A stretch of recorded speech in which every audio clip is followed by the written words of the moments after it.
Gegužės 4 dieną Kauno technologijos universitete vyks studentų darbų paroda konkursas KTU Technorama. Jau 10 metus iš eilės studentai pristatinėja savo darbus iš įvairiausių mokslo sričių.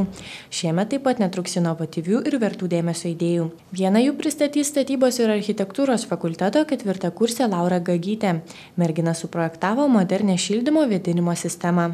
Pati idėja yra rinkoje egzistuojantis rekuperatoriniai vėdinimo šildymo įrenginiai, kurių pats pagrindinis veikimo principas yra tai, jog iš patalpų šalinamas oras pašildo į patalpas tiekiamą šviežią lauko orą.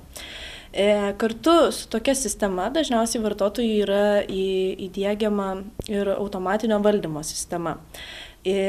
Kiekvienoje patalpoje vartotojui yra įrengiamas jutiklinis ekranas, čia jau moderniausiu atveju, kuriame dažniausiai pateikiama informacija yra oro temperatūra patalpoje, santykinis drėgnis, darbo režimai. Studentės kuriamas projektas įgyvendina protingo namo idėją, o svarbiausia tai, kad jis suteiktų galimybę žmonėms taupyti.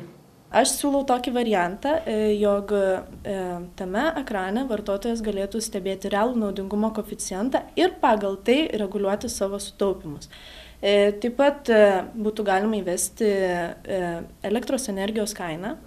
Iš karto būtų matoma, kokios yra kainos už šildymą ar vėdinimą. Daugiau apie darbą sužinoti galėsite gegužės 4 dieną vyksiančioje KTU Technoramoje.